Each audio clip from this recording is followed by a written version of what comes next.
வணக்கம் நேயர்களே.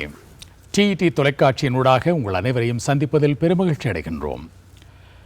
சில பொருள்களையும் சில காட்சிகளையும் ஏன் சில மனிதர்களையும் கூட தூரத்தில் வைத்து ரசிப்பதுதான் ஆரோக்கியமானது.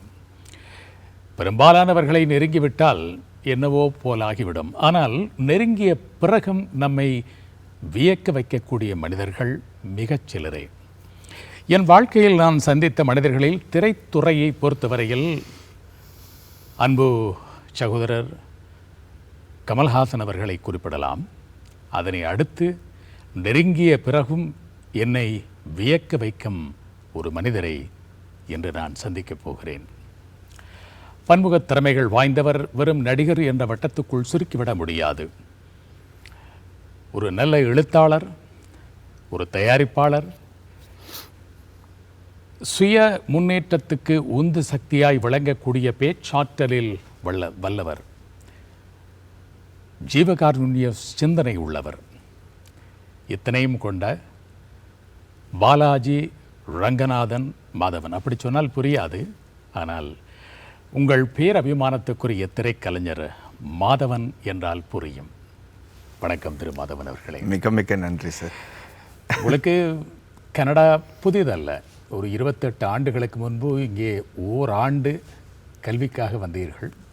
அதன் பிறகு பல முறை வந்திருப்பீர்கள். அன்று ஒரு மாணவனாக வந்ததற்கும் என்று வர்த்தகத் துறையாளர்கள் மத்தியிலே இளம் வர்த்தகர்களை ஊக்குவிக்கக்கூடிய ஒரு உரையை ஆற்ற வந்திருக்கின்றீர்கள். இரண்டுக்கும் இடையிலே உங்கள் அனுபவம், அன்று எப்படி அந்த வாய்ப்பு அமைந்தது, இன்று இந்த அழைப்பு எப்படி அமைந்தது? முதல்ல அப்துல் ஹமீத் சார், இந்த மாதிரி ஒரு இன்ட்ரடக்ஷன் நான் வாழ்க்கையிலே கேட்டது கிடையாது. இந்த மரியாதைக்கு மிக மிக நன்றி. உங்கள் கரியரை நீங்கள் பார்த்தீங்கன்னா கிட்டத்தட்ட 4 ஜெனரேஷன்ஸ் தலைமுறையை தாண்டி நீங்கள் இன்றைக்கும் ரொம்ப ரெலவெண்ட்டாக இருக்கிறதுக்கு ஒரு மிகப்பெரிய காரணம் நீங்கள் பேசுகிற விதம், உங்கள் அருமையான தமிழ். அதே சமயத்தில் ஒரு சின்ன பையன்கிட்ட இருக்கிற அந்த எந்தூசியாசம், இப்போ தான் நம்ம இன்டர்வியூக்கு முன்னாடி பேசிகிட்டு இருக்கும்போது அந்த வெறி, ஒரு தொழிலுக்கு இருக்கிற அந்த வெறி உங்ககிட்ட இருக்கிறதுனால தான், உங்களை மாதிரி ஆளுங்களை பார்த்து கற்றுக்கிட்ட சில விஷயங்கள்னால தான் இது வரைக்கும் நானும் ரெலவெண்ட்டாக இருக்கேங்கிற ஒரு நம்பிக்கை எனக்கு இருக்குது. கமல் சார் சொல்லவே வேண்டாம். அவர் ஒரு ஹீஸ் அ மிஷனரி ஜீலோடு தான் ஒரு படத்துக்கும் இந்த இண்டஸ்ட்ரியை அப்ரோச் பண்ணுறவர். இவங்களெல்லாம் பார்த்தா நம்ம ஒன்றுமே இன்னும் சாதிக்கலையேங்கிற ஒரு ஒரு பயங்கரமான ஒரு உணர்வு எப்போவுமே என்கிட்ட இருக்குது. I just feel I am so small compared to all that they have achieved. 28 வருஷத்துக்கு முன்னாடி நான் இங்கே வரும்போது ஒரு எக்ஸ்சேஞ்ச் ஸ்டூடெண்ட். அப்போது நான் பிறந்து வளர்ந்ததெல்லாம் பீகாரில். பீகாருங்கிறது அந்த டயத்தில் ஒரு மிக வெறி பிடிச்ச நாடாக இருந்துச்சுன்னு சொல்லலாம், ஸ்டேட்டாக இருந்துச்சுன்னு சொல்லலாம். ஏன்னா அங்கே வயலன்ஸ் இருக்கும், அவ்வளோ லா அண்ட் ஆர்டர் கிடையாது. ஆனால் வெறியோட ஒரு பேஷனோட வாழ்கிற சில மக்கள் அங்கே இருந்தாங்க. அந்த இடத்த விட்டு நமக்குன்னு ஒரு பேரை சம்பாதிக்கணுங்கிற ஒரே ஒரு வெறியோடு தான் நான் 17ஆவது வயசில் ஒரு ரோட்ரி எக்ஸ்சேஞ்ச் ப்ரோக்ராமில் கேனடாவுக்கு வந்தேன். To a place call Staedtler which is in Alberta. நான் ஒரு வெஜிடேரியன். நான் வாழ்க்கையிலேயே மீட் சாப்பிட்டது கிடையாது. ஆனால் நான் போய் தங்குற இடம் முழுமையாக ஒரு கவ்பாய் சிட்டி. 5000 பேர் இருந்தாங்க, வெறும் கவ்பாய்ஸ். அவங்க தொழிலே மாட்டை வைக்கிறது, meet, chicken, keys, hunting, hardcore, என்ன சொல்கிறது, கவ்பாய் கல்ச்சர், மாமிச பட்சினிகள். ஆமாம். அவங்களுக்கு அந்த மாதிரி ஒரு கலாச்சாரத்தில் போய் நம்ம இருக்கும்போது முதல்ல ஒரு ஷாக், என்ன இப்படி ஒரு மக்கள் இருக்க முடியுமா அப்படிங்கிற அவங்களுக்கும் என்னை பார்த்தா ஒரு ஷாக். என்னையா நீ மாம்சமே சாப்பிடாமல் எப்படியா இருக்க? அந்த ப்ரோக்ராமில் நான் வெவ்வேறு ஒரு 2 மாதத்துக்கு ஒவ்வொரு வீட்டிலே இருந்துட்டு அவங்கள அப்பா அம்மான்னு கூப்பிட்டு அவங்களுக்கு இருக்கிற குழந்தைங்கள பிரதர்ஸ் அண்ட் சிஸ்டர்ஸை ஏற்றிக்கிட்டு அவங்கள ஃபேமிலி மாதிரி நான் இருக்கணும். அதுதான் அந்த ப்ரோக்ராமோட நோக்கம், ஒரு aim. But it is because of these travels, it is because I learned to respect what they are living as a culture, that I was able to understand myself better. இந்த நிறைய பேர் நான் நிறைய பேர் ஆர்டிஸ்ட்டிட்ட நான் சொல்லியிருக்கேன், ஏன் எவ்வளோ படம் பண்ணிகிட்ருக்கீங்க, 2 படத்துக்கு நடுவில் போய் உலகத்தை சுற்றி பாருங்கள், பிகாஸ் தட் க்ரோத் இருந்தால் தான் உங்களுக்கு வந்து அடுத்த தலைமுறைக்கு நீங்கள் ரெலவெண்ட்டாக இருக்க முடியும். அப்படி நீங்கள் சொல்லும்போது அவங்களால போயா யார் காசெல்லாம் சம்பாதிக்கிறது விட மாட்டோம், நம்ம வந்து அவங்களுக்கு வந்து 5 நாள் வேஸ்ட் ஆகிடுச்சுன்னா ஐயோ 5 நாள் வேஸ்ட் ஆகிடுச்சு அப்படின்னு நினைக்கிறாங்க. பட் என்னை பொறுத்த வரைக்கும் தன்னைத்தானே புரிஞ்சுக்கிறதுக்காக இந்த மாதிரி சில பயணங்கள் நம்ம செஞ்சால் தான் நம்ம எங்கே இருக்கோம், நம்ம கல்ச்சர் என்ன, நம்ம வந்து எப்படி அடுத்த தலைமுறைக்கு ரெலவெண்ட்டாக இருக்க முடியும் அப்படிங்கிற ஒரே காரணத்துக்காக தான் ஒரு வெறியோடு நான் இந்த பயணங்களை வந்து இந்த இந்த ட்ரிப்ஸை நான் செய்கிறேன். அப்போது இருந்த கேனடாக்கும் இப்போ இருக்கிற கேனடாக்கும் என்ன வித்தியாசம் நீங்கள் கேட்டிங்க.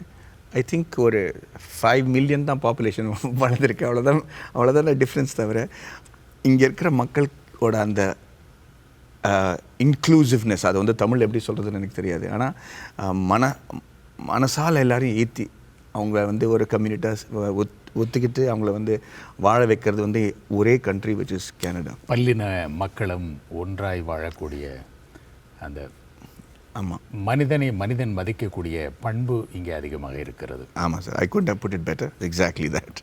அண்ட் அது எப்போவுமே இருந்திருக்கு. நான் பல கண்ட்ரீஸை விசிட் பண்ணியிருக்கேன், ஆனால் இந்த 30 வருஷத்தில் இந்த ஒரு திறமை கேனடாவில் மாறவே இல்லை. I think it's one of the best countries in the world because of that.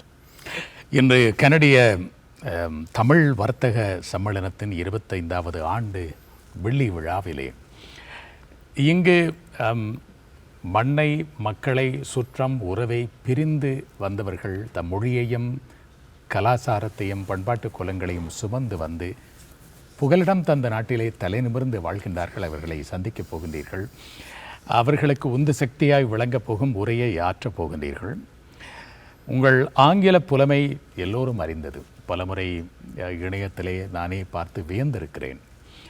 எனக்கு என்ன ஒரே ஒரு ஆச்சரியம் என்னவென்றால், பீகாரிலே பிறந்து வளர்ந்தவருக்கு எப்படி தமிழ் அந்த அடையாளம், மொழி அடையாளத்தை தக்க வைத்து கொள்ளக்கூடிய சூழல் அங்கே இருந்திருக்கிறாது.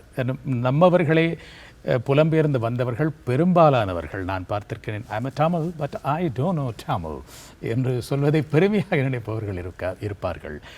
மாதவனுக்கு எப்படி தமிழை தக்க வைத்துக் கொள்ளக்கூடிய அந்த இளமை பருவம், சூழல் எப்படி அமைந்தது? ரொம்ப நல்ல கேள்வி. இது வெறும் கேனடாவில் வர மக்கள் மட்டும் இல்லை, நானும் பிறந்து வளர்ந்தது வந்து பீகாரில் ஒரு தமிழராக தான். ஆமாம்.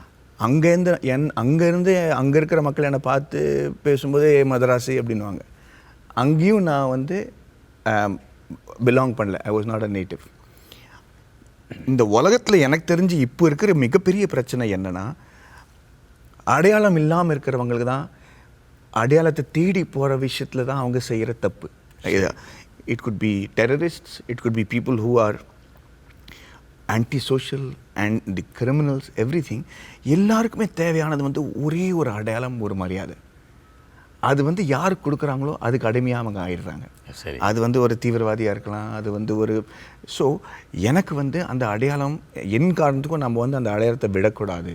அது வந்து உங்கள் வாழ்க்கையில் ஒரு வாய்டாக இருக்கக்கூடாதுங்கிற ஒரு நம்பிக்கையில் எங்கள் அப்பா அம்மா எப்போவுமே நம்ம தமிழ் கலாச்சாரம் எவ்வளோ பேர் உங்களை டீஸ் பண்ணாலும் அதை நீ மறக்காத. அது உங்கள் வீட்டு மொழியே தமிழாக இருந்தது. ஆமாம், வீட்டில் நம்ம பேசுகிற தமிழ் ஒரு பிராமணன் தமிழ் தான். பிகாஸ் அது நம்ம பொதுவாக பேசுகிற தமிழ் கிடையாதுன்னு வச்சுக்கலாம். பட் தமிழ் தான் வீட்டில் வந்து எங்கள் பீகாரில் கூட எங்கள் தங்கச்சி வந்து அவங்க பரதநாட்டியம் கற்றுக்க வச்சு, அது பீகாரில் மட்டும் இல்லை, நம்ம கேனடாவில் இருக்கிற தமிழர் உலகம் முழுக்க இருக்கிறவங்க வந்து ஒரு வெறியோட தன்னோட ஐடென்டிட்டியை பாதுகாப்பாக வச்சுக்கிறதுனால தான் ஆல் ஓவர் த வேர்ல்டு இந்தியன்ஸுங்கிற ஒரு நல்ல பேர் இருக்குது. எந்த கண்ட்ரிக்கு போனாலும் நீங்கள் பாகிஸ்தானியாக பேசலாம், இல்லை பங்களாதேஷியாக பேசலாம், அவங்க வந்து ஒரு தனியாக பார்க்குறாங்களே தவிர இந்தியனை மிகப்பெரிய ரெஸ்பெக்டோடு பார்க்குறாங்க. அதுக்கு ஒரே ஒரு காரணம், ஒரு வெறியோடு அவங்க வந்து தன்னோட பண்பாடை, தன்னோட கல்ச்சரை காப்பாற்றி வச்சு. You won't find great criminals in any country coming from the Indian community. They are known to be rule followers, they are known to be loyal, they are known to be dedicated and very sincere. There will be oddities everywhere. But இந்த பேர் காப்பாற்றி எல்லா இடத்துலையும் ஒரு நல்ல பேர் வாங்குறதுக்கு ஒரு மிகப்பெரிய காரணம் அந்த அடையாளம் வந்து ஒரு தமிழராக இருக்கிறதுனால எனக்கு கிடைச்ச அந்த ஒரு பெருமை. Even in Bihar. So it is not easy. இப்போது ஒரு வித்தியாசமான விஷயம் சொல்கிற பாருங்க. பீகாரில் இருக்கும்போது என்னை வந்து நீ இது ஓன் நாடு இல்லை, நீ இங்கே வந்து ஒரு கெஸ்ட் அப்படிங்கிற எப்போவுமே அவங்க வந்து என்னை ஃபீல் பண்ண வைப்பாங்க. ஒரு மூன்றாம் தர பிரஜை என்ற உணர்வு. கரெக்ட். பீகாரை விட்டு நான் சென்னைக்கு போகும்போது அங்கேயும் நீ சென்னைக்காரன் கிடையாது, நீ பீகார்காரன். எனக்கு இன்றைக்கி கூட டொமைசைல் கிடைக்கலைங்க, தமிழ்நாட்டிலையும் கிடைக்கல, பீகார்லையும் கிடைக்கல. பீகாரில் நான் வளர்ந்த ஸ்டேட் வந்து பீகார். ஆனால் கடந்த ஒரு 10 வருஷமாக அது வந்து நான் பிறந்த இடம் வந்து ஜார்க்கண்டாக மாறிடுச்சு. ஸோ அது வேறு ஸ்டேட் ஆகிடுச்சு. இப்போ அவங்கக்கிட்ட போய் என்னோட டொமைசைல் கொடுனா, இல்லையே நீங்கள் பிறந்ததெல்லாம் பீகாரில் தானே, அங்கே போய் கேளுங்கன்றாங்க. அங்கே போய் கேட்டால் அவங்க வந்து இல்லைங்க நீங்கள் தமிழ்காரங்க, நீங்கள் இங்கே இது. So basically I didn't have an identity.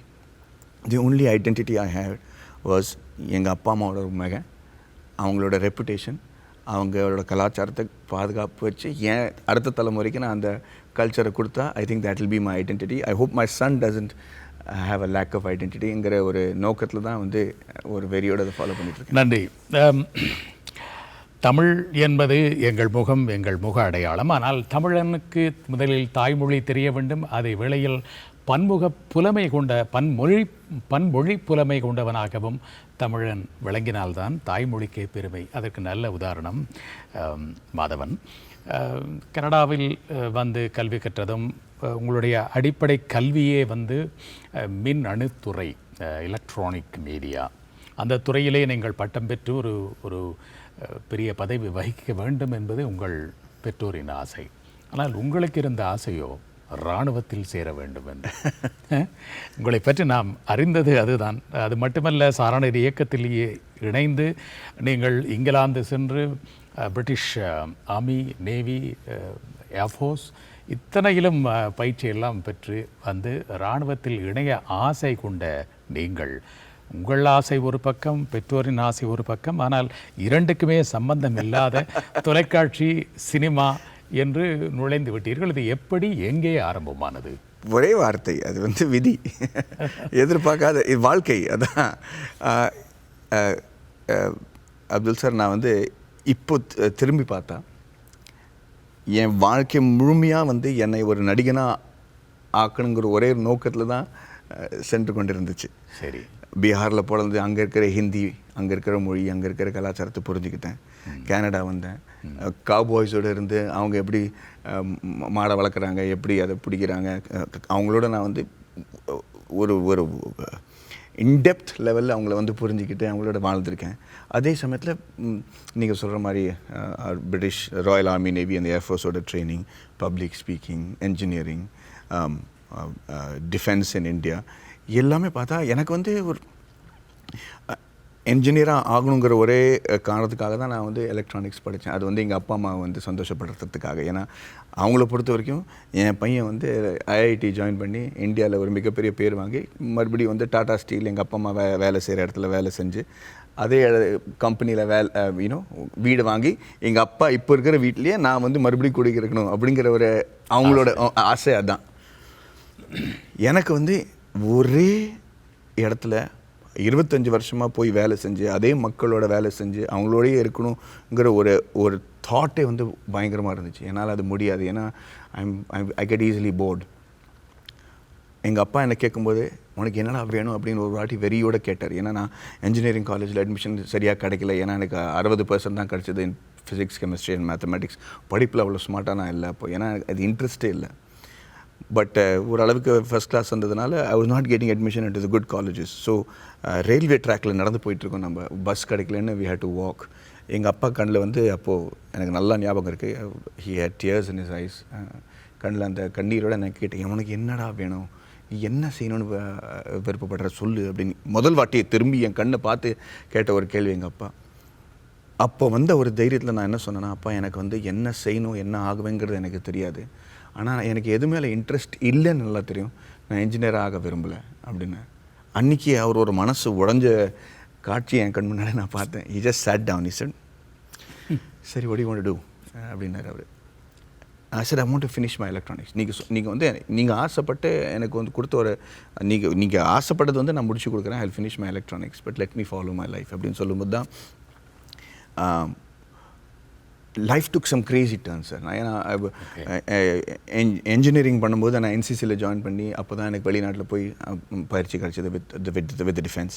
திரும்பி வந்து என் காலேஜில் இருக்கிற ஹாஸ்டல் பசங்க வந்து மேடின்னு கூப்பிடுவாங்க என்ன. அவங்க வந்து மேடி நீ வந்து இவ்வளோ இன்டர்வியூஸ் குரூப் டிஸ்கஷன் எல்லாம் பண்ணியிருக்கேன், நமக்கு வந்து ஒரு இன்டர்வியூவில் கூட நமக்கு அட்மிஷன் கிடைக்க மாட்டேது. நம்ம நல்ல இன்ஜினியர்ஸ், பட் பேச வராமல் இருக்கிறதுனால, அந்த இங்கிலீஷ் சரியாக பேச வராதனால அவங்களுக்கு இந்த டாட்டாவில், கிர்லோஸ்கரில் பெரிய பெரிய கம்பெனிஸில் அவங்க இன்டர்வியூவை பாஸ் பண்ண முடியல அப்படிங்கிற ஒரு ஏக்கத்தில் அவங்க இருந்தாங்க. சரி வாங்கடா அப்படின்ட்டு 5 பசங்களை கூப்பிட்டு மாடியில் போய் உட்கார வச்சு அவங்களுக்கு வந்து இந்த இன்டர்வியூவில் போகும்போது இப்படி தான் நீங்கள் ட்ரெஸ் பண்ணணும், கை குலுக்கும் போது ஒரு லேடியோட இப்படி தான் கை குலுக்கணும், ஒரு ஜென்ஸோட இப்படி கை குலுக்கணும். அவங்க சப்ஜெக்டை கேட்கும்போது நீங்கள் யாராக இருக்கணுங்கிறது வந்து இம்பார்ட்டன்ட் இல்லை, நீங்கள் யாராக இருக்கீங்கிறது தான் இம்பார்ட்டன்ட் அப்படின்னு பல நோட்ஸ் கொடுக்கவே அது அந்த ஸ்டூடெண்ட்ஸுக்கு வந்து மிக இம்பார்ட்டண்ட்டாக தோணுச்சு. காலேஜில் இன்ஜினியரிங் கிளாஸில் இருக்கிற 42 பேர் பசங்களில் வந்து 35 பேர் என் கிளாஸில் வந்துட்டு இருந்தாங்க. ஸோ பிரின்சிபல் கூப்பிட்டு என்னை திட்டாரு, நீ நான் தனியாக ஒரு கிளாஸ் நடத்திட்டு இருக்கேன், so you better stop it அப்படின்னு. But they were with a passion அவங்க வந்து என்னை ஃபாலோ பண்ணிட்டு இருந்தாங்க. ஸோ இதை வந்து ஒரு தொழிலாகவே மாற்றி நான் வந்து ஒரு ப்ரொஃபஸராக சுயம்புவாக ஆரம்பித்த அந்த திறமை ஆமாம் அது பின்னாளில் ஒரு தொழிலாக மாறி விட்டுச்சு. So I was teaching and I was earning money and it was making a lot of difference. கோலாப்பூருங்கிற ஊரில் வந்து இது வரைக்கும் கிடைக்காத சில அட்மிஷன்ஸ் வந்து நான் சொல்லி அந்த என் கிளாஸஸ் முடித்த உடனே அவங்களுக்கு வந்து 5 பேருக்கு இன்ஜினியர்ஸ்க்கு வந்து இந்த டாட்டாஸில் கிர்லோஸ்கரில் அட்மிஷன் கிடச்சிருச்சு. ஸோ அவங்க ப்ரெஸ்ஸில் இன்டர்வியூ கொடுக்கும்போது நாம் இன்ஜினியரிங் படித்த ஒரு விதம், பட் மாதவன் கிட்ட போன அந்த 10 நாளில் தான் நாங்கள் வந்து இவ்வளோ சக்ஸஸ்ஃபுல்லாக ஆனோன்னு சொல்லிட்டாங்க அவங்க. சரி, அது ஒரு தொழிலாக மாறி அந்த தொழில்னால தான் நான் பாம்பேக்கே வந்தேன். எங்கள் அப்பாவுக்கு வந்து அப்போ மிகப்பெரிய ஒரு பயம்னா, இவனுக்கு நான் காசே கொடுக்கல, மாதத்துக்கு வந்து 1000 ரூபா அனுப்பிச்சிட்டு இருந்தார் இப்போது. பட் நான் இந்த கிளாஸஸில் ஒரு 10,000 12,000 ரூபா சம்பாதிச்சுட்டு இருந்தேன். அது வீட்டில் கூட அனுப்பிச்சிட்டு இருந்தேன் நான். அவர் வந்து என்னடா இவன் என்ன தொழிலில் போயிட்டான், ஏதாவது மாஃபியா கெஃபேல போயிட்டானா அப்படிங்கிற ஒரு பயத்துலேயே அவர் இருந்தார். And when I came to Bombay to teach, அங்கே வந்து ஒரு ஸ்டூடெண்ட் என்கிட்ட என்ன சொன்னாங்கன்னா, சார் நீங்கள் வந்து பார்க்குறதுக்கு ஒரு நல்லா தான் இருக்கீங்க, இந்த ஃபோட்டோஸ் எடுத்துகிட்டு நீங்கள் அட்வர்டைஸ்மெண்ட்ஸ் கொடுத்தீங்கன்னா லீகலாக உங்களால் சீக்கிரம் காசு சம்பாதிக்க முடியும், உங்கள் சொந்த ஆஃபீஸ் நீங்கள் பாம்பேயில் ஸ்டார்ட் பண்ணலான்னு சொன்ன ஒரு சஜஷன். அந்த கோலாப்பூரில் எடுத்த ஒரு ஃபோட்டோகிராஃப் எடுத்துகிட்டு போய் ஜிடிவி ஆஃபீஸில் கொடுத்து, எனக்கு ஏதாவது விளம்பரம் இருந்தால் சொல்லுங்கய்யா, இந்த இதான் என் ஃபோட்டோ அப்படின்னு சொல்லி நான் அந்த ஃபோட்டோ கொடுத்தேன். அப்போ தாங்க என் விதியே மாறிடுச்சு. ஒரு லேடி வந்து அந்த ஃபோட்டோவை பார்த்து அடுத்த நாள் எனக்கு ஒரு ஃபோன் வந்து அந்த ஒரு ஒரு இயக்குனர் வந்து முதல் வாட்டி டைரக்ட் பண்ணிட்டு இருந்தார். அவர் வந்து சந்தோஷ் சிவன் இல்லை ஒரு இயக்குனர், ஒரு பேர் வந்து விவேக் பெஹல். அவர் வந்து என்ன சொன்னார்னா, நான் முதல்ல ஒரு டிவி சீரியல் டைரக்ட் பண்ணிட்டுருக்கேன், இதில் வந்து 2 பேர் இருக்காங்க, ஒரு பிளைண்ட் கேர்ள் இருக்காங்க, ஒரு கான்விக்ட் இருக்காங்க அந்த கதையில். ஸோ நீங்கள் அந்த கான்விக்டாக ப்ளே பண்ணுறீங்களா அப்படின்னு கேட்டாங்க. சரி எனக்கு நடிப்புலாம் வராதியா, நான் வரமாட்டேன் அப்படின்னு. சரி இல்லை வாங்க தயவுசெய்து 2 நாள் ஷூட்டிங் தான் அப்படின்னு. ஸோ அப்போ வந்து அவங்க எனக்கு காசு கொடுக்குறேன்னாங்க. சரி okay let's see what it is அப்படின்னு ஒரு அலட்சியமாக எந்த விதமான ஒரு எதிர்பார்ப்பும் இல்லாமல் ஒரு கான்ஃபிடன்ஸ் இருந்துச்சு. ஏன்னா வாழ்க்கையில் நிறைய அனுபவிச்சிட்டோங்கிற ஒரு கான்ஃபிடன்ஸ் இருந்தது. ஆனால் நடிப்பு பற்றி ஒன்றும் தெரியாது. அதே சமயத்தில் மீதி பசங்க நடிப்பில் இந்த இண்டஸ்ட்ரியில் என்டர் பண்ணுற அந்த பசங்களோட வெறியும் அந்த பயமும் அந்த தீவிரமும் என்கிட்ட இல்லை. ஒரு அலட்சியம் பண்ணிட்டல, காசு கொடு கிளம்புறேன் அப்படின்ற அந்த ஆட்டிடியூட் வந்து ஐ think that made the difference. அந்த கிளட்டரில் வந்து இவன் யார் வித்தியாசமாக இருக்கான் அப்படிங்கிறது மக்கள் பார்த்து என்னை பற்றி அவங்க வந்து இவன் நல்ல நடிகராக இருக்கான்னு எழுத ஆரம்பிச்சிட்டாங்க. ஸோ அந்த மாதிரி பல டெலிவிஷன் சீரியல் பண்ணும்போது ஒரு விளம்பரம் கிடச்சிது. அதில் வந்து சந்தோஷ் சிவன் சார் தான் வந்து கேமராமேன். வணக்கம் ஒரு விளம்பரம். கரெக்ட். எல்லாம் தெரிஞ்சு வச்சுருக்கீங்க. I am very impressed with your research. But அந்த விளம்பரம் செய்யும்போது சந்தோஷ் சார் என்னை பார்த்து நீ தமிழ்காரனா அப்படின்னு கேட்டார். ஆமாம் அப்படின்னு. உன் ஃபோட்டோஸ் கூட என் ஃப்ரெண்டு ஒரு படம் பண்ணிகிட்ருக்காரு, நான் வந்து அவங்களுக்கு கொடுக்கணும் அப்படின்னாரு. சரி ஓகே ஃபோட்டோஸ் கொடுத்தேன். அடுத்த நாள் எனக்கு வந்து மணிரத்னம் ஆஃபீஸ்லேருந்து ஃபோன் வந்து என்னை வந்து சந்திப்பா அப்படின்னாரு. மணிரத்னமா அப்படின்ட்டு எதிர்பார்க்கவே இல்லை வாழ்க்கையில் இந்த மாதிரி ஆளுங்களாம் வந்து நம்ம சந்திப்போங்கிற ஒரு. ஆனால் பீகாரில் நீங்கள் தமிழ் திரைப்படங்கள் பார்க்கக்கூடிய வாய்ப்பு இருந்தது ரொம்ப கம்மிங்க. அதுதான் எனக்கு வந்து இப்போ நான் ஃபீல் பண்ணுற மிகப்பெரிய ஒரு குற்ற உணர்ச்சி என்னென்னா, எனக்கு இந்த ஆர்டிஸ்ட் பற்றியும் அந்த தமிழ் இண்டஸ்ட்ரி பற்றியும் அவ்வளவும் தெரியாது. நான் எவ்வளோ ஆராய்ச்சி செஞ்சால் கூட சின்ன வயசுலேருந்து வளர்ந்து அந்த அனுபவம் இல்லாமல் இருக்கிறதுனால எல்லாமே ஒரு டெக்னிக்கல் டெக்ஸ்ட் புக் நாலேஜாக தான் எங்கிட்ட இருக்குது. So I'm not able to speak spontaneously on it. But Kamal சாரை சந்திப்போமா, மணி சாரை சந்திப்போமாங்கிற ஒரு நினச்சே பார்க்கல வாழ்க்கையில். மணி சார் வந்து என்னை கூப்பிட்டு அந்த படத்துக்கு ஸ்க்ரீன் டெஸ்ட் பண்ணார். படம் பேர் வந்து இருவர். ஆமாம், தமிழ் செல்வனாக நடிக்க இல்லை, அது வந்து கன்னத்தில் முத்தமிட்டால் முதல் படத்துக்காக வந்து என்னை கூப்பிட்டதுக்கு வந்து இருவருங்கிற ஒரு படம். அதில் வந்து பிரகாஷ் ராஜ் அவரோட ரோலுக்காக என்னை கூப்பிட்டாரு. அதுலேயும் அது பேர் வந்து தமிழ் செல்வன் என்று தான் நினைக்கிறேன். தமிழ் என் பேர் தமிழ் அப்படியா இருக்கலாம் சார். ஆமாம், அது பார்த்துருக்கேன். இருக்கலாம். நீங்கள் தான் கரெக்டாக இருப்பீங்க. என்ன நம்ப மக்கள் திலகம் கலைஞர் இருவருடைய வாழ்க்கை பின்னணியை எடுக்கப்பட்ட திரைப்படம். ஆனால் பெயர்கள் மட்டும் மாற்றப்பட்டிருந்தது. ஆனால் அந்த வாய்ப்பு இப்படி நழுவி போனது என்ன காரணம் அதுக்கு? அந்த ஸ்க்ரீன் டெஸ்ட் பண்ணும்போது மணிசர் என்ன கண்ணை பார்த்து நீ பார்க்கறதுக்கு வந்து ரொம்ப சின்ன பையனாக இருக்கேன், அந்த கண்ணை வச்சுட்டு நான் வந்து இதில் வந்து பெரிய ஏஜ் குரூப் இருக்குது, நீங்கள் 60 வயசை வந்து நம்ம காட்டணும், அது உங்களால் முடியாது. ஸோ எனக்கு வந்து அப்போது ஒரு டிசப்பாயின்மெண்ட் கூட கிடையாது. சார் உங்களை சந்திச்சதில் மிகப்பெரிய சந்தோஷம் அப்படின்னு கை குளிச்சுட்டு ஒரு சந்தோஷத்தோடு தான் சிரிச்சுக்கிட்ட தான் வெளியே போனேன். ஆனால் அவள் கடைசியாக சொன்ன விஷயம் வந்து நம்ம கண்டிப்பாக சேர்ந்து வேலை செய்வோம் அப்படின்னாரு. சொன்ன மாதிரியே ஒரு உங்களை மறக்காமல் என்னோடய ஃபோட்டோகிராஃப் தான் ட்ராவில் வச்சு அடிக்கடி பார்த்துட்டு இருப்பார் அப்படிங்கிற என்னோடய ஆஃபீஸில் நிறைய பேர் சொல்லியிருக்காங்க. ஸோ அவர் வந்து இருவரை முடிச்சு தில்சே முடிச்சுட்டு அலை பாய்றிங்கிற படம் போது மறுபடியும் என்னை கூப்பிட்டாரு. அண்ட் இந்த வாட்டி நான் போகும்போது இட் வாஸ் அந்த திரைப்படம் உங்களுக்கு ஃபிலிம்ஃபேர் விருதினையும் தந்தது. அதை அடுத்து ஒரு சுமார் 5 படங்கள் வரை அங்கு தமிழக சஞ்சிகைகளின் பாஷையில் சொல்வதென்றால் சாக்லேட் பாய் அந்த ஒரு உருவகம்தான் உங்களை பற்றி இருந்தது. அந்த காலகட்டத்தில் தான் நான் உங்களை முதலாக நேரில் பார்த்தேன், நெருங்கவில்லை. மலேசியாவிலே ஒரு நட்சத்திர விழா இந்தியன் மூவி நியூஸ் என்ற பத்திரிகை, நானும் அவசரம் ராம்ஜியும் தொகுப்பாளராக மேடையில் நின்றோம். அப்போது மாதவன் மேடி வரப்போகிறார் என்று சொன்ன போது நீங்கள் ஒரு மோட்டார் சைக்கிளில் அந்த மிகப்பெரிய அரங்கிலே நீங்கள் வலம் வர அத்தனை பேரும் மேடி மேடி மேடி என்று கூவிய அந்த கூக்குரலை கேட்டது நான் அப்படியே ஆச்சரியப்பட்டேன். எந்த அளவு இந்த இளைய தலைமுறை மத்தியிலே உங்களுடைய தாக்கம் விரவி இருக்கிறது என்று நான் 1-2 படம் தான் பார்த்தேன். அப்போது புரிந்து கொண்டேன், ஒரு புதிய அலை வரும்போது அதை அங்கீகரிப்பவர்கள் மூத்த தலைமுறையோ அல்லது சமகாலத்தவர்களோ அல்ல, அடுத்த தலைமுறை தான் அங்கீகரிக்கும். அந்த அங்கீகாரம் உங்களுக்கு கிடைத்தது. ஆனால் அந்த அங்கீகாரத்தை தக்க வைத்து கொள்ள நீங்கள் அதே உருவகத்தை கடைப்பிடித்து போகாமல் திடீரென்று உங்கள் பாதையை மாற்றினீர்கள். வயதுக்கு மீறிய பாத்திரத்தை கூட ஏற்றீர்கள். குறிப்பாக கன்னத்தில் முத்தமிட்டால் படத்தில் ஒரு குழந்தை, தத்தெடுத்த குழந்தையின் தந்தையாக நடிக்கக்கூடிய வாய்ப்பு. அந்த திரைப்படத்தில் நானும் கொஞ்சம் அந்த ராமர் அணைக்கு சிறுகள் சுமந்த அணில் போல் சம்பந்தப்பட்டேன். ஒரு பாடலை ரஹ்மான் இசையில் நான் ஏற்றினேன். நீங்கள் அந்த குழந்தையை கொழும்புக்கு இலங்கைக்கு அழைத்து வரும்போது பின்னணியில் அந்த பாடல் சிஞ்சோரே சிஞ்சோரே என்ற பாடலை அடியேன் தான் ஏற்றினேன். எனக்கு தெரியவில்லை. அந்த வகையில் அப்படியான ஒரு முடிவை எப்படி நீங்கள் எடுத்தீர்கள்? பொதுவாகவே அந்த இளமை ததும்பும் அந்த உருவகத்தை தக்க வைத்துக் கொள்ளத்தான் எல்லோரும் விரும்புவார்கள். இளமை என்பது திடீரென்று பறந்து போய்விடும். ஆனாலும் கூட அது ஒரு விஷ பரீட்சையாக உங்களுக்கு தோன்றவில்லையா? ரொம்ப நல்ல கேள்வி சார்.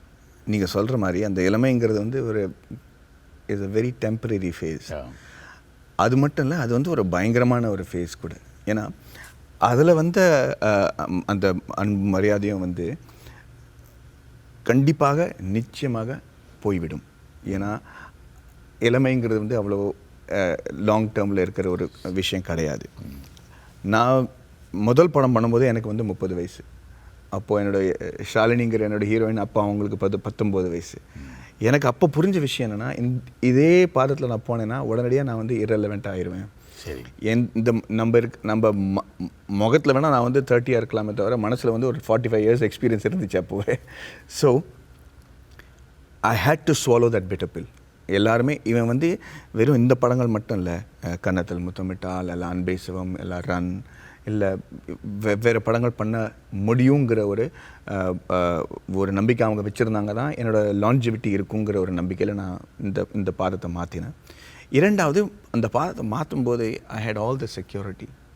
கன்னத்தில் முத்தமிட்டாலுங்கிற ஒரு படம் வந்து மணிரத்னம் இயக்கின ஒரு படம், A R Rahman, the best team possible. Mani சாரோட நம்ம நடிக்கும்போது எந்த நடிகனும் கெட்ட பேர் வாங்கினது கிடையாது. நிச்சயமாக அந்த ஒரு நம்பிக்கை இருக்கிறதுனால தைரியமாக போய் இறங்கிட்டோம். இது சரி, நீங்கள் நம்புறீங்களே, ஓகே நான் பண்ணுறேன் அப்படின்ட்டு ஒரு வெறியோட இறங்கிய மனப்பூர்வமாக அதை செஞ்சதுனால தான் ஓரளவுக்கு இவன் எதுவும் பண்ண முடியும் அப்படின்னு ஏற்றுக்கிட்டாங்க. ஆனால் இன்றைக்கி கூட அந்த சாக்லேட் பாய் இமேஜ் என்னை விட்டு போனது கிடையாது. கடைசியாக பண்ண படம் இறுதிய சுற்று பண்ணும்போது கூட காலேஜில் போகும்போது என்னை சாக்லேட் பாய் தான் கூப்பிட்றாங்க.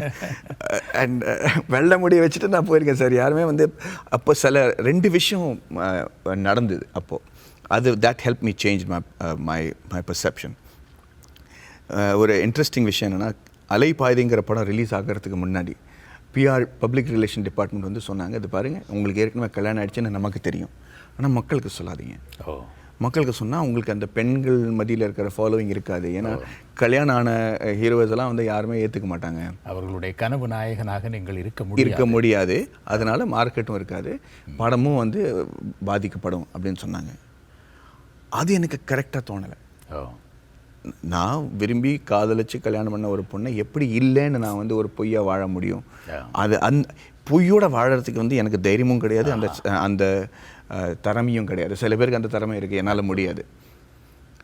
நான் வந்து மணிசர்கிட்ட போய் நேராக சொன்னேன், சார் இப்படி சொல்கிறாங்க, என்னால் அது செய்ய முடியுமா இல்லையான்னு தெரியாது. உங்களுக்கு நான் வந்து படம் ஒத்துக்கும்போது தான் நான் சொல்லிட்டேன், சார் நான் ஜூன் 6ஆம் தேதி எங்கள் அப்பா அம்மா கல்யாணம் பண்ண அதே தேதியில் நானும் கல்யாணம் பண்ணிக்க போகிறேன்னு சொன்னேன். நீங்கள் பண்ணுங்க அப்படின்ட்டாங்க. இப்போ வந்து உனக்கு எது கரெக்டாக தோணுதோ நீ செய் மேடி அப்படின்னாரு மணி சார்.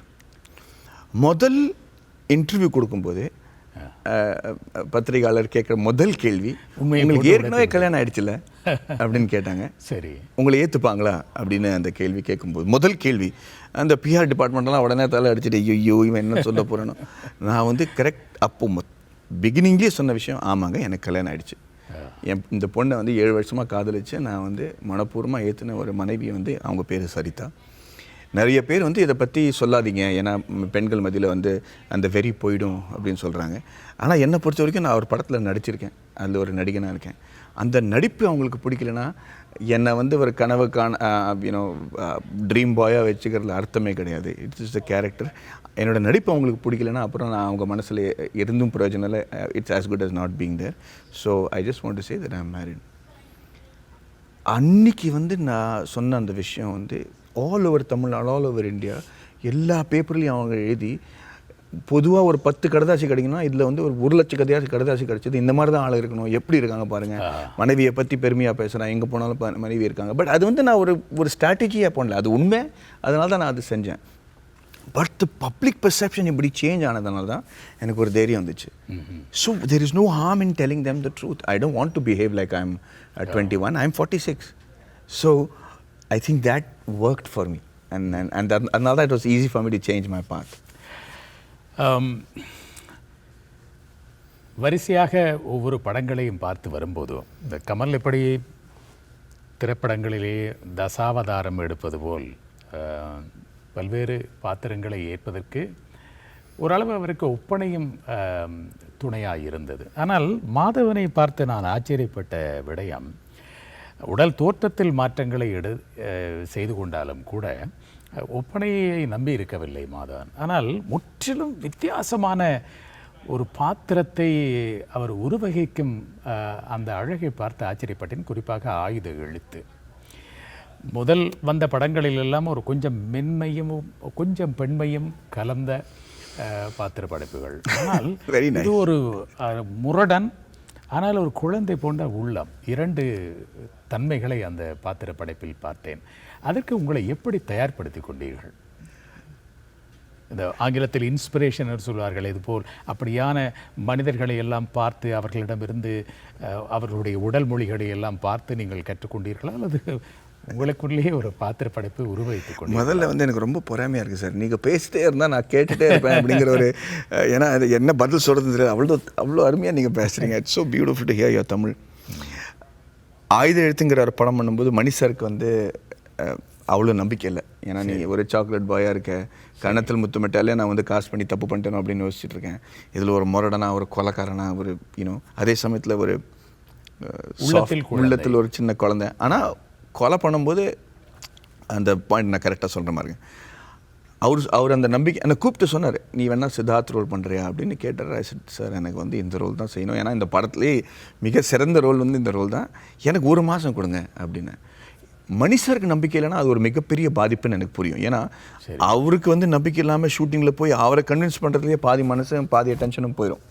நம்ம நடிக்கும்போது I think you should be free as a bird, you should do what you want. அதில் வந்து ஒரு மனசு கார்னரில் வந்து சாருக்கு பிடிச்சிருக்கா, அவர் தப்பாக நினைக்கிறாரா, இல்லை அவருக்கு பிடிக்கல அப்படிங்கிற ஒரு விஷயம் இருந்ததுன்னா யூ கான் ஆக்ட் ப்ராப்பர்லி.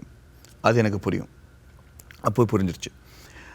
ஒரு மாதத்தில் சார் நான் வந்து கால்ஃப் விளையாடுவேன். அது வந்து இந்த இண்டஸ்ட்ரியை விட்டு விளங்கி இருக்கிற ஒரு ஆக்டிவிட்டினால அவங்களுக்கு it was my way of connecting with rest of the world. இல்லைனா இண்டஸ்ட்ரியில் ஒரு வாட்டி சேர்ந்த அப்புறம் you're always surrounded by people in the industry. ஒரு மாதத்துக்கு வந்து நான் வந்து என்ன பண்ணேன்னா, வெயிலில் எந்த சன்ஸ்க்ரீனும் போடாமல் கால்ஃப் விளையாடினேன். உடனே பயங்கரமாக மூஞ்சியெல்லாம் சன்பர்ன்ட் ஆகிடுச்சு, கருத்து போச்சு ஃபுல்லாக. தென் நான் முடியெல்லாம் எடுத்துகிட்டு நிறையா வாட்டி மணி சார் வந்து என்கிட்ட சொல்லியிருக்காரு, இந்த படம் இவன் வந்து ஒரு மிருகன், இவன் வந்து ஒரு ஆனிமலாக தான் இருப்பான் அப்படின்னு. அது என்ன அர்த்தம் சார் அப்படின்னு நான் கேட்டேன். இட்ஸ் என் ஆனிமல் மேடி அப்படின்னு சொன்னார் அவர். சரி இவர் இப்படி சொல்கிறாரு என்ன அர்த்தம் அப்படின்னு சொல்லும்போது நான் வந்து நேஷ்னல் ஜியோகிராஃபி பார்க்க ஆரம்பித்தேன். நான் அதில் வந்து ஒரு அருமையான ஒரு காட்சி பார்த்தேங்க. நீங்களும் பார்த்துருப்பீங்க. அந்த ஒரு லைனை சேஸ் பண்ணி அந்த ஒரு மானை துரத்தி கவ்வி சாப்பிட்டு குழம்பு பண்ணி சாப்பிடும்போது அந்த ஹோல் காட்சி காட்டினாங்க. அதில் பார்க்கும்போது மான் ஓடும்போது அது ஒரு கண்ணில் வந்து ஒரு மிரட்சி அந்த ஒரு உயிர் பயம் அப்படின்வாங்களே, கண்ணெல்லாம் திறந்து அப்படியே தான் உயிரை காப்பாற்றுறதுக்காக வெறியோடு ஓடிட்டு இருக்க மான். ஆனால் அது பின்னாடி ஓடிட்டு இருக்கிற அந்த சிங்கத்தோட கண்ணில் எந்த விதமான கோபமோ ஆத்திரமோ ஒன்றும் கிடையாது. அது தன்னோட பிரேக்ஃபாஸ்ட் லஞ்ச் டின்னர் தீனி சாப்பிட்ற இயல்பு தான். அதனால் ஒரு கொடுமையான விஷயம், ஒரு மானை பிடிச்சி அந்த மென்னையை பிடிச்சி கொலை பண்ணும்போது கூட அது கண்ணில் வெறியோ ஆத்திரமோ எதுவுமே இல்லை. அது வந்து ஒரு சாதாரண விஷயமாக தான் அவங்க கண்ணில் இருந்துச்சு. அப்போ எனக்கு புரிஞ்சிருச்சு. ஸோ அந்த சீனில் கூட நான் கொலை பண்ணும்போதோ இல்லை அடிக்கும்போதோ முழு படத்தில் என் கண்ணில் ஆத்திரமோ கோபமோ இருக்காது. அது என்னோடய தொழில், அது இயல்பாக நடக்கிற விஷயம். ஒருத்தனை கொலை பண்ணுறதோ இல்லை ஒருத்தனை அடிக்கிறதோ ஒருத்தனை சாவடிக்கிறதோ வந்து it is not with anger, it is a job அப்படின்னு எனக்கு புரிஞ்சு போச்சு. ஒரு மாதத்துக்கு அப்புறம் அவரை போய் நான் வீட்டில் சந்திக்கிறேன். அவருக்கு எப்போவுமே பாடி கார்டு இருப்பாங்க. கதவு தட்டினோடனே அவர் வந்து மொட்டை ஆகிட்டேன், பாடியெல்லாம் ஏற்றிட்டு அங்கே போய் கதவு தட்டும்போது அந்த கார்டே என்னை அடையாளம் கண்டுபிடிக்கல. என்னங்க அப்படின்னாரு. சரி சார். ஐயோ மாதவன் சார், என்ன சார் ஆயிடுச்சு உங்களுக்கு? சரி மணி சார்ட்ட சொல்லுங்கள், நான் வந்திருக்கேன்னு சொல்லாதீங்க, ஒருத்தர் வந்து சந்திக்க வந்திருக்காரு மட்டும் சொல்லுங்கள் அப்படின்னாரு. ஸோ அவர் போய் சொல்லியிருக்காரு மணி சார், சார் உங்களை சந்திக்க வந்திருக்காரு. யாரையா விதவுட் அப்பாயின்மெண்ட் வந்திருக்காரு அப்படின்னு ஒரு கோவத்தில் அவர் வெளியிருந்தார். வந்து என்னை பார்த்துட்டு எஸ், அவரால் அடையாளம் காண முடியும், அவர் வந்து எஸ் அப்படின்னாரு. சரி மணி சார், நான் சிரிக்கும் போது பார்த்தேன், ஆட்டாப்பா அப்படின்னு வா உள்ளே வந்து உட்காந்து. He doesn't like to be caught off guard with emotions. He's very controlled with his emotions. ஆனால் கூட அன்றைக்கி யோசிக்கும் போது ஒன்றரை கண்ணால் என்னை பார்க்கும்போது it was very, he couldn't believe that I had become like that. அந்த ஒரு டெஸ்ட் பாஸ் ஆனதுனால தான் மனசை விட்டு என்னால் நடிக்க முடிஞ்சது அந்த படத்தில். And so I think that helped a lot. That ஆராய்ச்சி helped a lot. அதனை அடுத்து நீங்கள் ஏற்ற பாத்திரங்கள் தம்பியாக இருக்கட்டும், ஏன் இறுதிச் சுற்றை கூட எடுத்துக்கொண்டாலும் கூட அந்த முரட்டுத்தனத்தில் வெவ்வேறு விதமான பரிமாணங்களை நாம் பார்த்தோம். மாதவன், நீங்கள் 7 மொழிகளில் திரைப்படங்களில் நடித்திருக்கின்றீர்கள். அதற்காகவே உங்களுக்கு சிறப்பு விருது கூட வழங்கப்பட்டிருக்கிறது. அதில் எனக்கு ஒன்று புரியவில்லை. இந்த 7 மொழிகளில் எத்தனை மொழிகளில் உங்களால் சரளமாக பேச முடியும்? இந்த கேள்வி கேட்டதுக்கு மிக நன்றி. ஏன்னா ஆன் ரெக்கார்ட் நான் சொல்ல விரும்புகிறேன், யாரோ இந்த மீடியா வந்து எவ்வளோ இம்பார்ட்டண்ட் அண்ட் இன்டர்நெட்டில் வந்து ஒரு விஷயம் போச்சுன்னா அது எவ்வளோ சீக்கிரம் அதை உண்மையாக ஆக்க முடியுங்கிற ஒரு விஷயம் வந்து இது ஒரு மிகப்பெரிய உதாரணம். நான் 7 மொழிகளில் படங்கள் செஞ்சது கிடையாது. யாரோ ஒரு ஜேர்னலிஸ்ட் வந்து இது ஒரு நல்ல ஆர்டிக்கலாக இருக்கும் அப்படின்னு சொல்லும்போது தாம் மனசில் வந்து எழுதிட்டு அதை வந்து இன்டர்நெட்டில் போட்டாங்க. அந்த இன்டர்நெட்டில் போட்ட விஷயம் உடனடியாக எல்லா மீடியாவும் எடுத்து அது ஒரு நியூஸ், அவங்களுக்கு நியூஸ் தேவை, அதனால் அது நியூஸாக எழுதி அது எனக்கு அது விருதுலாம் வந்துருச்சுன்னு கூட எழுதிட்டாங்க. ஆனால் என்னோடய ப்ரொஃபைல் இன்றைக்கி போய் பார்த்தீங்கன்னா விக்கிபீடியாலையோ இல்லை என்ன எடுத்து is never any news of me having done films in 7 languages. ஆனால் பாருங்கள் இது எப்படி உண்மையாக மாறி விட்டுச்சுன்னு. அதே மாதிரி ஒரு தப்பான தகவல் கூட நம்ம இன்டர்நெட்டில் போட்டு அதை பல வாட்டி போடும்போது அது உண்மையாக மாறிடுது. ஒரு பொய்யை கூட திரும்ப திரும்ப சொன்னால் அது உண்மையாகிவிடும் என்று இப்போ இருக்கிற காலகட்டத்தில் இன்டர்நெட்டில் அது இன்னும் சாத்தியம். அப்படி என்றால் நான் இருக்கின்ற நீங்கள் ஆங்கில மொழியில் முதலில் நடித்தது இன்ஃபர்னோ திரைப்படம். ஆமாம், அதில் ஒரு சிறு பாத்திரம். ஆமாம், அது ஆங்கில திரைப்படம். மலாய் மொழியிலும் நடித்ததாக குறிப்பிட்டிருக்கின்றார்கள், அது உண்மையா? இல்லைங்க, அதுலேயும் வந்து இங்கே ஆங்கிலத்தை தான் நான் பேசியிருக்கேன். அது வந்து மலை படம் கிடையாது. அதுவும் கடைசி சீனில் வந்து 40 செகண்ட் இருக்கலாம், ஓ. அவ்வளோதான். அது வந்து நம்ம அந்த மொழியில் படம் நடிச்சதுன்னு சொல்ல முடியாது. ஸோ மலையில் நடிக்கலை. தெலுங்கில் எந்த படமும் நான் செஞ்சது கிடையாது. மலையாளத்தில் வந்து ஒரு படம் செஞ்சேன் வித் மேட் இன் இண்டியாங்கிற ஒரு பேர், made in USA, Hindi. So basically Hindi and தமிழில் தான் வந்து பொதுவாக நான் படம் செஞ்சுருக்கேன். அதை வந்து பல மொழியில் அவங்க டப் பண்ணியிருக்காங்க. ஆனால் எந்த மொழியிலும் நான் வந்து தொடர்ந்து அந்த ஆகவே ஆங்கிலம், ஹிந்தி, தமிழ் இது மூன்றும் சரளமாக வரும். இதை தவிர மலையாளம், மராட்டி வரும். ஓ. பீகாரி ஹிந்தி மாதிரி அது ஒரு வித்தியாசமான ஹிந்தி, அந்த ஹிந்தி வரும். பட் அதை தவிர எந்த தமிழ்லேயே வந்து நான் தடுமாறி தானே பேசிகிட்டு இருக்கேன். சரி, பீகாரிலே வீட்டு மொழியாக தமிழ் இருந்திருக்கிறது. நீங்கள் பிறந்த குழந்தையாக இருக்கும்போது நான் சில ஆய்வு கட்டுரைகளை படித்திருக்கின்றேன். குழந்தை கருவில் உருவாகும் பொழுதே 13வது வாரத்தில் செவி உருவாகும். அதன் பிறகு 26வது வாரத்தில் தான் கண் வரும். ஆக செவி உருவானதால் அந்த பருவத்திலேயே தாய் பேசும் பேச்சொலி, இரத்த ஓட்டத்தின் ஒலிகளை கூட கேட்கக்கூடிய ஆற்றல் இருக்கும். ஆகவே தமிழ் கேட்டு வளர்ந்தவர் நீங்கள். ஆனாலும் கூட தமிழ் எழுத, வாசிக்க என்றெல்லாம் உங்களுக்கு அப்படியான வாய்ப்பு அங்கே இருந்திருக்குமோ தெரியாது. ஆனால் பின்னாளில் ஒரு திரைக்கதாசிரியராக, வசனம் எழுதுபவராக உங்கள் திறமையை எப்படி வளர்த்து கொண்டீர்கள்? வசனம் எழுதுறதுக்காக வந்து அந்த மொழி மேலே அவ்வளோ பெரிய கண்ட்ரோல் இருக்கணும்னு அவசியம் கிடையாது. அனுபவத்தை வச்சு தான் இருக்குது. இயல்பு வாழ்க்கையில் பேசும் சம்பாஷணைகளையே உருவகித்து நீங்கள் எழுதலாம். அது மட்டும் இல்லை, அந்த லைஃப் எக்ஸ்பீரியன்ஸஸ்ன்னு சில விஷயங்கள் இருக்கு இல்லையா.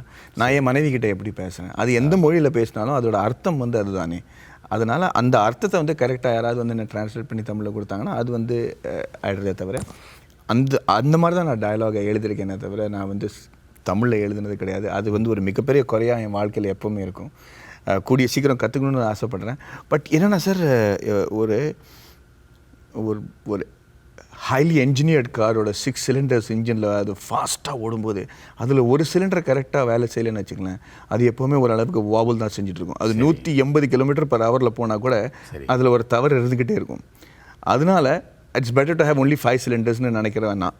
சரி. ஸோ சில விஷயங்களில் வந்து என்னால் அது எனக்கு தமிழ் மொழி நீங்கள் பேசுகிற மாதிரி தமிழ் எனக்கு வந்துருச்சுன்னா நான் இனிமேல் வெறும் எங்களுக்கு தொழில் என்பதால் இயல்பாகிவிட்டது. ஆனால் பட் அதையும் வந்து நான் சொல்கிறேன், அது இன்டர்வியூ பிகினிங்கில் சொன்ன மாதிரி அதை ரெலவெண்ட்டாக வச்சு 4 தலைமுறையாக நீங்கள் வந்து இவ்வளோ ரெலவெண்ட்டாக இருக்கிறது தான் அதோட திறமை. அது வந்து உங்களுக்கு தெரியுமா இல்லையான்னு தெரியாது. பட் ஆஸ் அ நடிகராக எனக்கு மிகப்பெரிய இருக்கிற சேலஞ்ச் என்னென்னா, அலைப்பாயுதை பார்த்த தலைமுறை வந்து அப்போது அவங்களுக்கு வந்து அப்போ இளமையாக இருந்தாங்க. இப்போ அவங்களுக்கு 2 குழந்தைங்க இருக்காங்க.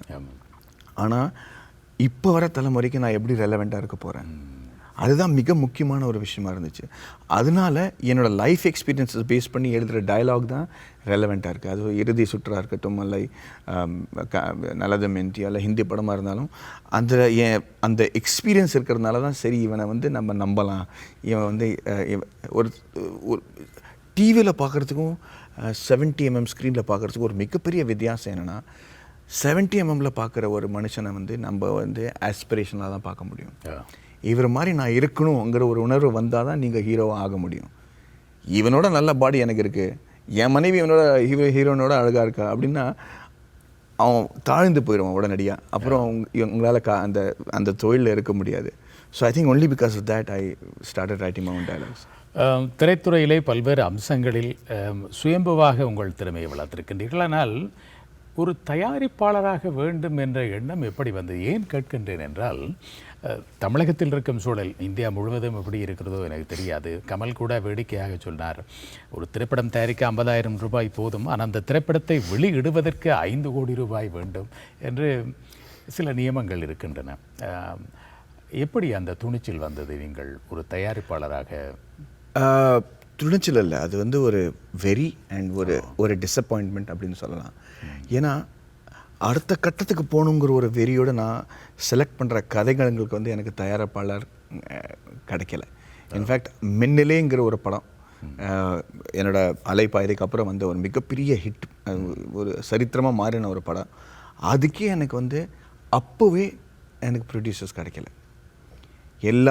எல்லார்கிட்டையும் போய் நானும் கௌதமும் அலைப்பாயுதை ரிலீஸ் ஆன பிறகு மோட்டார் சைக்கிள் உட்காந்து ஒவ்வொரு ப்ரொடியூசர் ஆஃபீஸராக போய் இந்த கதையை கொடுத்து, சார் இந்த கதையை நான் பண்ண விரும்புகிறேன், இந்த கதையை நீங்கள் ப்ரொடியூஸ் பண்ணிக்கலன்னு சொல்லும்போது அவங்க வந்து வாங்க மாதவன் இந்தாங்க சைனிங் அமௌண்ட் உடனடியாக காசு கொடுத்துட்டு கண்டிப்பாக அந்த படத்தை பண்ணுறோம், ஆனால் முதல்ல நீங்கள் வந்து இந்த இயக்குனரோட பண்ணுங்க, அதுக்கப்புறம் கௌதமோட படம் பண்ணலாம் அப்படின்னு சொல்லுவாங்க. எனக்கு புரியவே இல்லை, ஏங்க எனக்கு ஒரு நல்ல இளமையான ஒரு ஸ்டோரியாக இருக்குது, அது பண்ணலாமேனா அவங்க ஒத்துக்கவே இல்லை. கடைசியில் டாக்டர் முரளி ஒத்துக்கிட்டு அந்த செஞ்ச படம்னால தான் மின்னலைங்கிற ஒரு படம் வந்து நம்மளால் உருவாக்க முடியுது. நான் எந்த கான்செப்ட் ஸோ நிறைய நார்மல் படங்கள்லாம் பண்ணி அது ஓடாமல் இருக்கிறதுனால எனக்கு புரிஞ்சு போச்சு, இது வந்து நாம் வந்து இந்த மாதிரி ஈஸியாக உட்காந்துருந்தா it won't work out. So I started doing research.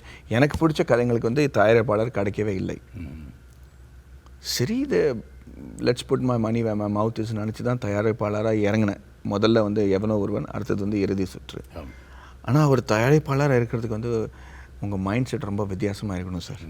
அந்த கோவப்பட முடியாது, ஆத்திரப்பட முடியாது, காசு கொடுத்துட்டு நீங்கள் உங்கள் வேலை செய்யுங்க அப்படின்னு கெஞ்ச வேண்டிய பல சிச்சுவேஷன்ஸ் வரும். அது என்னால் அவ்வளோவா செய்ய முடியல. So I was a very unsuccessful producer. இப்படி சொல்லும்போது ஒரு கேள்வி கேட்க வேண்டும் போல் தோன்றுகிறது. கனவு தொழிற்சாலை என்று சினிமா உலகத்தை சொல்வார்கள். கனவு தொழிற்சாலையாக இருந்தாலும் கூட அந்த பாத்திர படைப்புகள், கதை எல்லாமே நிஜ வாழ்க்கையிலிருந்து எடுக்கப்பட்டவை தான். அதை கொஞ்சம் சிலர் அதிக பிரசங்கித்தனமாக காட்டுவார்கள், சிலர் இயல்பாக காட்டுவார்கள். சில வேளைகளில் நாம் ஏற்கும் பாத்திரங்கள் எங்கள் வாழ்க்கையில் நடந்த சம்பவங்களோடு அல்லது எங்களுடைய இயல்போடு ஒத்துப்போகக்கூடியதாக இருக்கும். இதுவரை நீங்கள் ஏற்ற பாத்திரங்களில் நிஜ மாதவன் திரைப்படத்திலும் ஏறக்குறைய பொருந்தக்கூடியதாக வந்த பாத்திரங்கள் என்று இவற்றை சொல்வீர்கள்? 2 கதாபாத்திரங்களை வந்து நீங்கள் மிக்ஸ் பண்ணிங்கன்னா அதுதான் உண்மையான மாதவன் அப்படின்னு நான் சொல்ல முடியும். ஒன்று வந்து மின்னிலையில் வந்த என்னோடய கதாபாத்திரம், அது ஒரு துணிச்சல், ஒரு வெறி, ஒரு கோபம். சரி. அண்ட் இறுதி சுற்றில் வந்த அந்த மாஸ்டரோட ஒரு, ஏன்னா I don't have time for, இங்கிலீஷில் சொல்லுவாங்க I don't have time for bullshit. அது வந்து நான் அது வந்து எப்படி சொல்கிறதுன்னு தெரில. But basically I'm very practical and I'm very impatient. இந்த 2 கதாபாத்திரையும் நம்ம வந்து கலந்து பார்த்தோம்னா அதுதான் closest to my real character. வாழ்க்கை நாம் நிறைய பேச வேண்டி இருக்கிறது. ஆனால் இந்த தொலைக்காட்சியில் இதற்கென்று ஒதுக்கப்பட்ட நேரம் மிக குறுகியது என்பதால், ஏனால் உங்களை போன்றவர்களோடு நாம் உரையாடும் போது கமலோடு எப்படி நான் நேரம் போவதே தெரியாமல் இருப்பேன், அந்த அளவு. ஆகவே கமலோடு சம்பந்தப்படுத்தி இந்த கேள்வியை கேட்கின்றேன்.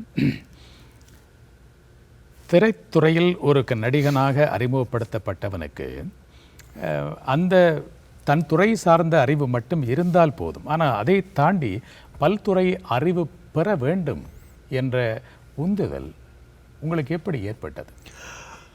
ஆரம்பம் மின்னணுவியல் படித்தீர்கள், இராணுவ பயிற்சி பெற்றீர்கள், அதெல்லாம் முடிந்து விட்டது. ஆனால் இதுதான் உங்கள் வாழ்க்கை என்று நிரந்தரமாகிவிட்டது திரைத்துறை. ஆனால் இப்போதும் அதை தாண்டி பல்துறை அறிவை சேர்த்து திரட்டுவதால் தான் இன்று கனடிய தமிழர் வர்த்தக சம்மேளனத்தில் இளம் வர்த்தகத்துறையாளர்களுக்கு உந்து சக்தியாய் உரையாற்ற வந்திருக்கிறீர்கள்.